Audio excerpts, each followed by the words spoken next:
Allah perintah pada Nabi, fasbir, hendaklah engkau sabar. Surah apa ni? Al-Qalam, ayat 48, 49. Allah perintah pada Nabi, fasbir, sabar. Bila kamu buat dakwah, kena sabar. Di hukmi rabbika, terhadap hukum Tuhan engkau. Apa maksud hukum Tuhan engkau?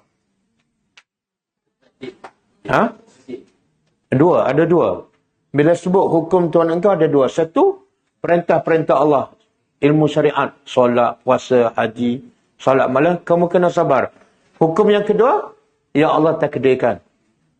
Bila kamu berdakwah orang kata gila, sabar. Bila kamu berdakwah orang baling batu, sabar.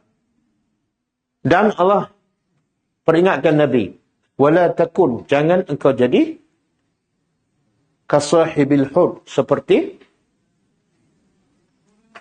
sahibil hud mana? Nabi Yunus lah. Hud ni ikan. Sahibil hud mana? Orang yang ditelan ikan. Allah pesan pada Nabi, jangan jadi macam Nabi Yunus. Jangan jadi apa? Jangan merajuk. Orang tolak kau, orang mati, jangan merajuk. Ketika mana? Nabi Yunus nada. Dia menyeru Tuhannya dalam ikan paus, wa huwa makzum, dalam keadaan dia marah ataupun dia terpenjara.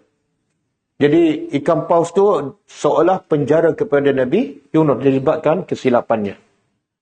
Jadi jangan jadi macam Nabi Yunus.